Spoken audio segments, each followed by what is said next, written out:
Hello and welcome to Inside the Admissions Office, your one-stop shop for expert advice on the smart way to get in.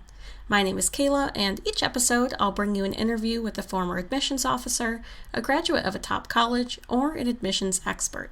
These interviews will take you inside the admissions office and will be full of behind-the-scenes knowledge, first-hand experiences, and application tips that will help you get into your dream school.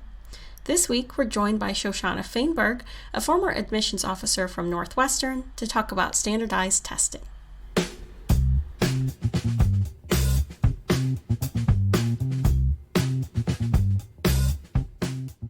Hi, Shoshannah. Thank you for joining us today. Hi, thanks for having me. Great. So today I wanted to, as everyone can see from the title, talk specifically about standardized testing. I think this is always on the top of people's minds, always a huge worry with college admissions, but especially now with everything going on, it's particularly crazy. So I wanted to kind of get an admissions officer's take on everything that's going on. Yeah, sounds great. So, kind of speaking of all of the craziness, I wanted to first kind of talk to you about all of these schools going test optional, what that means for students, and kind of how it's going to impact students who are applying to college this year and potentially for years to come. Yeah, I know this is going to be a huge concern for students, and there's a lot of unknowns and uncertainty out there for the whole world at this point in time. But so it's a little bit hard to know 100% how things will be changing. But I do think, in terms of general impact, admissions offices will likely receive way more applications in general, kind of overall. I think that it will actually probably end up flooding a lot of admissions offices, getting a lot more possibly unqualified applicants, to sift through, or people all of a sudden thinking they might have a chance at Harvard, because they're getting rid of this requirement, or, as an example. But I think that in terms of standing out, it will probably be a bit harder for students just because of the influx of applications in general. I think there will be a bigger pool all across the board. I also think if students, are choosing not to submit scores that they do have on hand, admissions officers will obviously have to take more of a bit of a guess to kind of try to pinpoint their academic capabilities or their qualifications of getting in, and having to look a lot more at transcripts or other kinds of ways to evaluate their academic abilities. So definitely be an impact from the admissions office trying to kind of piece that together with possibly more unknowns in the picture. Yeah, definitely. I think that kind of gets at a question I also wanted to ask you about, just if it's going to make admissions easier or harder. I feel like I've seen a lot of students, their parents kind of talking on the internet or in forums, trying to guess whether it's going to give them a better shot or a worse shot at getting into those difficult colleges. So I know you kind of answered that, but what's your take on that? Yeah, I mean, again, I think it'll be hard 100% to know either way, but I think from the standpoint of trying to stand out in this big pool, it will definitely be harder, I think, in terms of, again, admissions offices probably getting way more applications in general. I know, for instance, when UChicago went test optional, they kind of got way more people applying in general. All of a sudden, everyone thought they had a chance of getting in, even though it's a really selective school. So obviously, if you're a C student, who, doesn't submit an SAT score, you're still not going to meet a lot of academic qualifications at, top tier universities. So I think from the standpoint of standing out, it will definitely be harder. I think from an admissions standpoint, they'll be, again, trying to take a guess at sort of your academic abilities and looking at other ways to evaluate a student. So whether that be, more of an emphasis on letters of recommendation or selective summer programs they got into, or research opportunities, or other things that they are doing to kind of showcase their talents, those kind of things will probably be weighed much more heavily. So I think from a general standpoint, it will make it more of a question mark in a lot of people's minds. So that obviously ends up being a little unsettling, but I think that there will definitely be more emphasis on other pieces of the application if they only have those things to go off of. Yeah, definitely. I do think that's kind of comforting, I guess, though, that even though test scores are going away, universities that still have high standards, they still have those high standards, which I guess is kind of scary, but it also shows that there's not too much that's changing.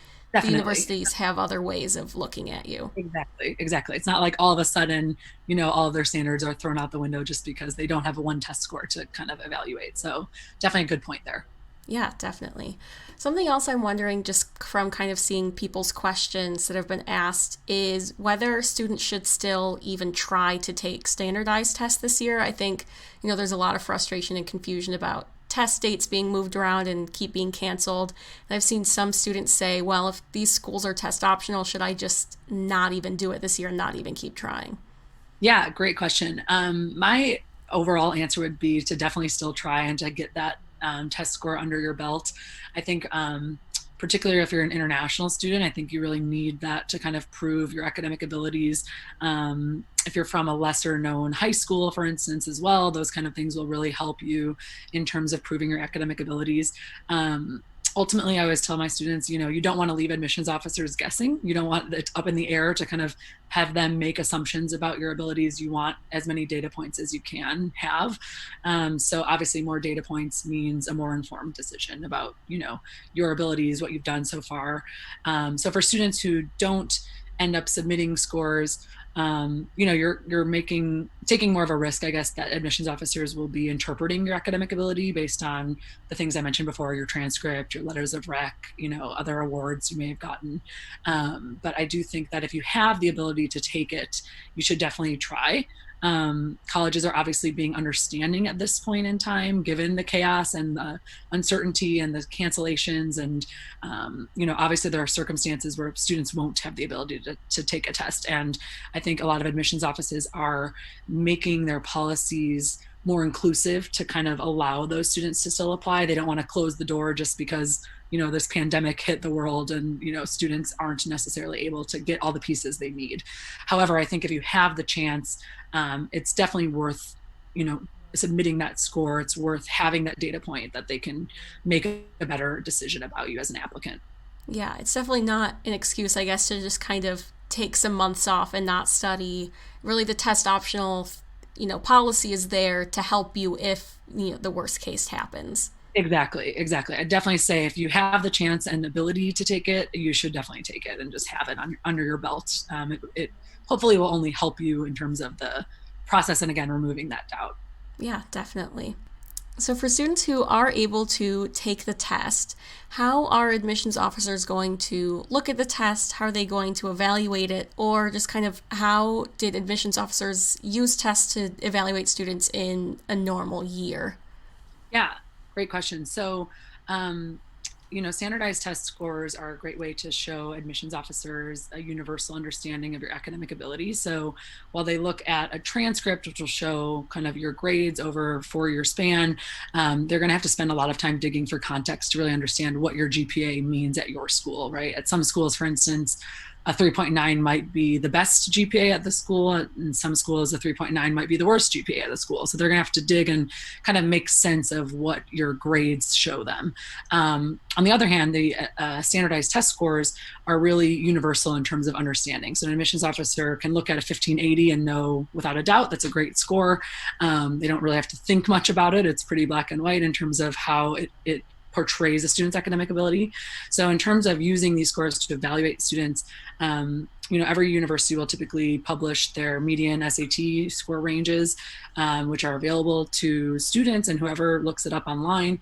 But this will kind of show among the admitted students at that school where students' SAT scores fall. So if you see a student's kind of SAT score on their application, you'll be able to see where does it fall within that range, right? Is it among the highest test takers who have been admitted? Is it in the middle? Is it the lowest? So among previous year applicants, it's kind of a great way to gauge where they fall on that scale in general.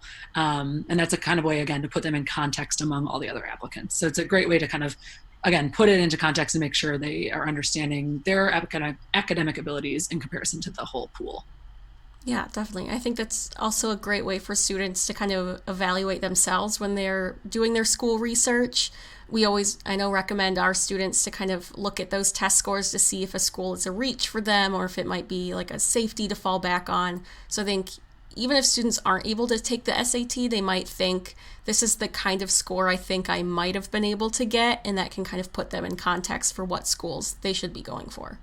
Definitely. Yeah, that's a great point. And some schools even will publish GPA ranges or things like where you fall within your school context. Like, are you in the top 10% of your class or in the top 50% of your class? That there's some data points there available on school websites as well. So you can dig a little bit to see kind of where you fall generally in terms of your competitiveness level. Yeah, definitely. So I know you've kind of mentioned this a couple times of other ways that admissions officers are now going to have to evaluate students without those test scores, letters of rec, looking at your transcript. So obviously, some of those things students can't do much about now, like the transcript. There's not a lot you can do about your past grades and everything. But do you have any recommendations for students who, they're worried about not having a test score and they want to make sure they can stand out? What should they be focusing on their application? Sure. Yeah. I mean, I think, in terms of who you ask for your letters of recommendation, that's still one thing you do have control over. So being strategic in terms of asking the right teachers who are going to showcase your abilities in the best way, thinking about teachers who will talk about different aspects of your academic ability. So, we typically recommend if you have the chance to ask, one STEM teacher and one humanities teacher to show some of that breadth of your academic abilities. Similarly, we often talk about the ways you can ask teachers to talk about you. So if it's, your math teacher, you might, write them a cover letter about possible traits they can emphasize that might focus on things like your analytical skills or your quantitative, abilities or something like that, compared to maybe in your English class, you can talk more about your participation or your engagement in classroom discussion or things like that. So thinking about making sure your recommenders again, show that breadth of your abilities and different angles of your academic abilities. That's a great way to kind of fill in the gaps that might be missing from something like a test score, or even, schools that are transferring to pass fail grades due to coronavirus or things like that. Similarly, I think this summer is a great chance to stand out and trying to find meaningful activities. Obviously, there are limitations in a lot of cases. A lot of summer programs have been canceled or other people's plans have been derailed. So I know admissions offices will certainly be taking all that into consideration. I know I've had many students stress about not having their original plan go through. So, that's something that will be taken into context. The whole world is going through this struggle at once. So that's the good thing, I guess, about this is there are changes to everyone's plans and everyone's kind of reacting accordingly. But I do think that even if your program was canceled, you can make meaningful use of your summer, whether that be a personal project you're working on, if you put together a website that, portrays some of your interests or work, or, you do your own research in your hometown, or you find other ways to work remotely with a professor or something, right? So that's a couple things. I think also your 12th grade course selection is still something you have control over. So making sure you take the time to select courses that show you're challenging yourself and that you're taking rigorous offerings. Again, even part of the fact that you are trying and that you are putting forth effort to, be in top classes, those kind of things will be recognized by an admissions office. And then of course, if there are other kind of competitions or programs that you can participate in or that maybe showcase your abilities, or that you can get some type of formalized recognition, or take an online course to be certified in some kind of way, or do something else to kind of formally kind of codify your experiences. I think those kinds of things can be a great way to kind of add to your resume overall and your kind of academic profile at large. Yeah, definitely. And those are, things that admissions officers have liked to see this whole time. It's not like we said, not a lot of this stuff is anything new. It just might be a little bit more important if students don't have test scores, but also that was always the case for students who maybe had a bit of a weaker GPA or a weaker test score. These things were always there to kind of balance that out. Exactly. Yeah. So, talking more, going back to students that can take the test, or even talking and kind of giving advice to younger students who hopefully are able to take the tests like normal in the next few years to come when everything, dies down. Um, Talking more broadly about standardized testing, I'm wondering about taking the SAT versus the ACT. I know certain states do things differently. I know when I was in high school in Michigan, everyone in Michigan took the ACT. Now it's the SAT. So things change. But is there kind of, from an admission standpoint, one that's better than the other, or one that gives a student a better chance of getting in somehow? Yeah, great question. Obviously, both SAT and ACT are standardized tests that are accepted by all colleges and universities in the US. So you won't be limited, if you take one or the other if you're applying to college in the US. In terms of an admission standpoint, they're evaluated the same way. I think, like you said, it's pretty regional. I think that some tests tend to be more popular in certain regions of the US or in the world. But admissions officers kind of know both scales. They have those published ranges, the middle median SAT and median ACT ranges available, so they can interpret whatever score you end up submitting. I think that depending on the region that you are assigned to read for, you'll tend to see more of one or the other. So just like you, I grew up in the Midwest. So, in Illinois, everyone took the ACT basically. So, and I read admissions for the surrounding area.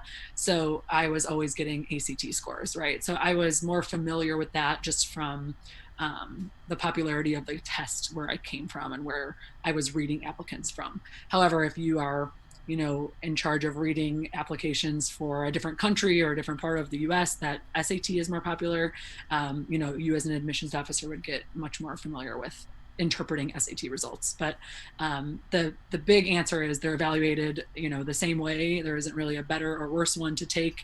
There might be a more popular one in your region, but ultimately it will say the same thing in terms of your abilities, and it will be evaluated on a scale in the same way, basically. Yeah, that's really great to hear. I know after I took the ACT and then it switched to the SAT, I was like, oh, should I have taken one over the other? Yeah. Like, what was I supposed to have done? Because it is so regional that I didn't really know anything about the SATs. So Yeah. hopefully that puts some people at ease. Yeah, definitely. I know some people also end up taking both, so that's an option too. I know um, obviously it takes more studying and practice to prepare for both, so that's not always the best use of time. But I do know some students, might be studying for one and not doing as well as they hope, and just try taking the other one and end up doing better. So that's something to consider. You can always take a practice test of the opposite one and see if it's jiving with you a little bit better. They are a little bit different in terms of content and how they're scored and things like that. So there are maybe some differences that would work better for some people than others, but in terms of the way they're evaluated, it'd be the same. Yeah, I think taking a practice test in both, if you're concerned, could be a great option. I think I've had a student in the past who wasn't doing well on the ACT or the SAT, wasn't doing well on one, switched to the other, and got like a near perfect score. So it definitely Yeah. can happen. Yeah, I've seen some of that where people are kind of struggling with one and switch, and that's not necessarily going to work up 100%, of course. So, Mm. but definitely was something worth looking at. I know in terms of content, obviously, the ACT has that science section, so I know some people shy away from that or are more drawn to that. Something to note with that, it's not actually evaluating your science content knowledge, but more, your ability to analyze and interpret data or read graphs or things like that. So if you find some of your skill sets matching some of those a little bit more, it might be to your best interest to consider the ACT. But otherwise, both tests obviously cover reading, English, math, right? They're covered in both. There's just some differences there to consider. So definitely worth checking out the two options and seeing what you think might be best for you. Yeah, for sure. And speaking of tests that are kind of more specific, or speaking of more specific areas of study, I was also hoping we could talk about SAT subject tests. Obviously, these aren't required at every school. I think it tends to be more of the elite schools, more of the competitive schools that like for students to take these in certain subjects. But I was hoping you could give some advice about whether students need to take them, which ones should they take, how many, kind of everything across the board. Yeah. So like you said, they're not required by a lot of schools, but they are often recommended, quote, recommended by top tier schools. So, in some cases, it's a hard recommendation or pretty much a requirement, to have it, or you should at least know that most other applicants will submit them. So if you don't, it's again more doubt possibly in your abilities. I think in general, to kind of cover your bases, it's safe to take 2 to 3 SAT2s if possible. I think, some schools will recommend 1 or 2. There are a couple that have recommended 3 in the past. But the good thing about SAT2s is you can kind of pick and choose which ones you choose to actually send to schools. So if you took 3, for instance, and you did really well on only one, and a school only required one, you could just send that one in. So you're not kind of bound to sending all of the ones you've taken. So that should be a little bit reassuring to kind of see what you are able to do and then make those decisions school by school in terms of what you actually choose to send. In terms of the general process, they're a great way to kind of demonstrate, an additional standardized test data point for admissions officers. So again, to showcase your academic ability, but they're a great way in particular to show subject expertise, right? So if you are, for instance, applying to an engineering program, it would be great to add an extra 800 on a Math 2, SAT 2, for instance. That kind of thing will really help kind of show your math expertise, right? I always tell my students kind of in general, if you're able to score an easy 800, why not, right? Get it on your transcript and send it over to colleges. It's kind of like adding more A pluses to your, profile. So I think in that regard, if you do feel like you can score well, having multiple, good scores will only help you. In terms of deciding which ones to take, I think that I typically recommend to pair it with your current course curriculum. So for instance, if you're taking AP US History, right, and you're doing really well, consider the SAT 2 and US History. Similarly, if you're in a class like AP Chemistry, you could consider the SAT 2 Chem test. Those are a great way to kind of pair what you're already learning in class, especially if the end of the year you're studying for your APs. Spring is a great time to add in your SAT 2 as well. So you're kind of already in the midst of cramming for APs or final exams. It's a great time to add that in when the knowledge is fresh and you're already studying.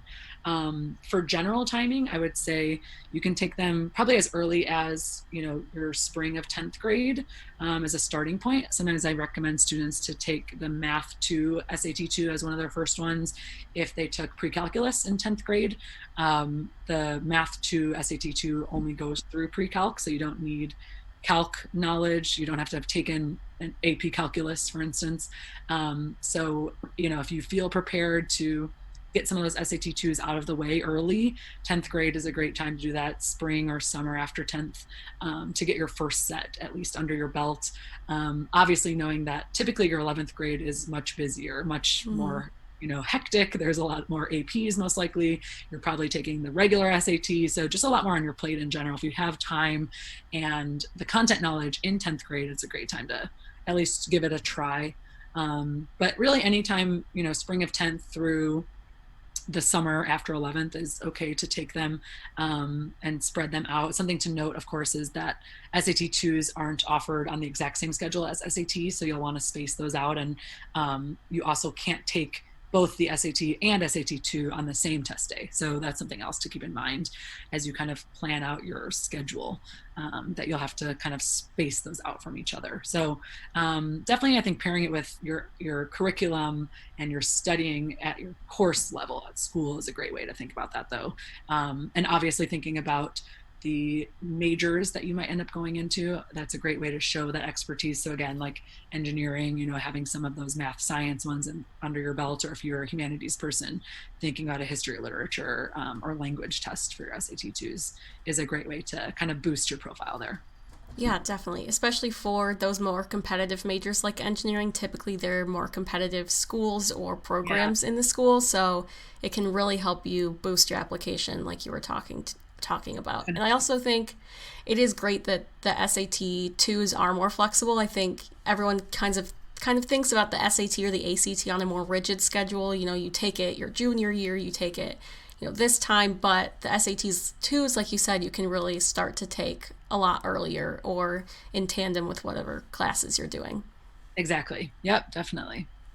So speaking of timing, I also wanted to talk about timing for the regular SAT or ACT for both younger students or students who are getting ready to take the test. Obviously, again, this is a bit in flux because of everything going on right now, but when should students look at starting test prep? When should students think about the timing of when they will actually take the test?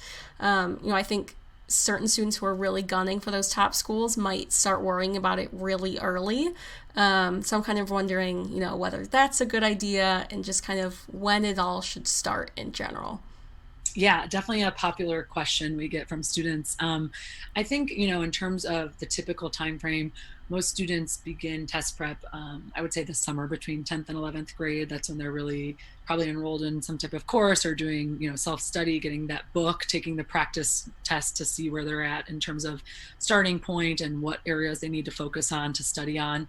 I would say taking your first attempt in either the late summer or early fall of 11th grade is good. So, that August or October test date is often a popular time, I think, to get your first attempt under your belt.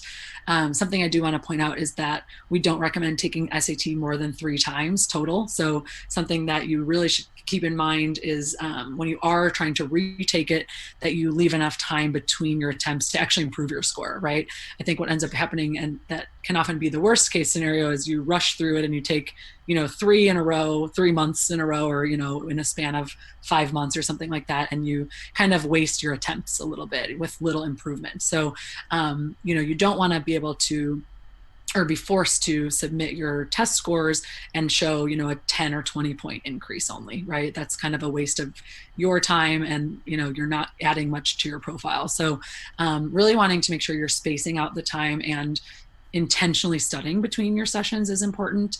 But in terms of general timing, like I said, late summer or early fall of your 11th grade, I guess, or going into your 11th grade is a good starting point. I would say the second attempt can often be in like the winter months, sometime maybe December, March is popular as well. And then again, your third and final attempt, if needed, would be probably the spring.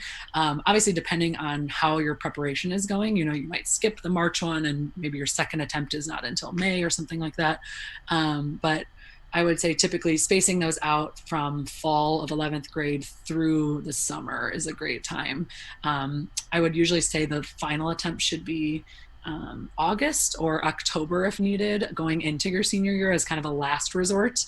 But ideally, you would definitely have your SAT results so you can strategize your early decision school choice, right, where you want to apply by that November 1st deadline. So taking that October test is cutting it close. You're kind of making guesses on where to apply and where to strategize your school choice without a firm score on hand. So if you have time, if you're young enough to plan, please do plan, right? It's always good to get those scores under your belt. By the summer or end of 11th grade is great. You kind of know what you have and what you're working on, and you can take those and not add test prep to your college application prep, right? Because that's when students often get more overwhelmed as well. So definitely, I think, again, the 3 times max, spacing them out, probably first try in the beginning of 11th. For those eager types, like you mentioned, the ones gunning for those schools, I wouldn't recommend taking it earlier than this, end of the summer after 10th. You likely will learn a lot more as you go through high school. So like beginning of 10th grade, I think is too early to be taking those. Once you're in a little bit more rigorous course curriculum and you've prepared, right, there's really no reason to rush earlier than that. And again, you don't want to waste your times taking it super early and not being able to take them enough times to kind of make it worthwhile. So that's what I would say kind of overall with the timing. Yeah, definitely. I think it's definitely kind of an in between. You don't want to do it too early or you're kind of wasting your time and energy. But if you do it too late, you might be rushed for having to do retakes, and then it's really not going to benefit you or your application at all. Exactly. Yeah, great point. So, before I let you go, do you have any kind of last tips for students? Any last, I guess, kind of words of wisdom as everyone kind of goes through the stressful changes of test optional policies and everything like that? Yeah, I mean, I think something like we said before, reassuring is to know that everyone's going through this, right? It's definitely an unprecedented time worldwide, truly. Everyone's kind of adjusting plans and figuring things out as they go. And, for better or worse, admissions offices will be doing the same, right? They're going to be right there with you deciding how to evaluate things. And, even college campuses right now are making those decisions about having classes, stay virtual in the fall or not, or having different kind of policies going on to, reflect the times and to keep everyone safe and everything. So it really is a time, I think, that everyone is kind of figuring things out. I think that in terms of your test optional policies. Obviously, taking the test if you have the chance is a great thing to do. And, if you're stressed and don't have the opportunity to take them, I think capitalizing on the things you have control over, like your summer plans and your course selection for next year and your teacher recommendations and your actual application work is a great thing to focus your attention on. So, try not to stress too much about the things that are outside of your control and try to take ownership of those things that you can control and really put the time and energy into making those things the best that you can. And then you'll at least live with no regrets and, kind of can move forward in that process and hopefully not stress yourself out more given the situation. So just focus on what you can and you'll do great. Yeah, definitely. I think I really like what you said. You can't change certain things. And Yeah. I think it's especially good to note that admissions officers are humans too, and they're also quarantining right now and going through hard times. And they didn't predict this either. So it's not like they're this all knowing body who, has everything perfectly figured out either. Yeah, great point. Awesome. Well, thank you so much for being on today. This was all very insightful. I found it really helpful. I hope everyone else finds it really helpful too. Yeah, thanks so much for having me. Well, like I said, I hope everyone found this episode helpful, especially in this crazy time when schools are continually announcing their policy changes for standardized testing. Since I talked to Shoshannah, there's actually been some more news about MIT and the UC schools. So I'm going to link a blog below that is a full list of test optional schools so you can keep up to date. It's going to continually update as news comes out. As always, you can also ask us any questions or get more information on our social media at Ingenious Prep everywhere. That's all for now, and I hope you'll join me next time as we continue our journey inside the admissions office.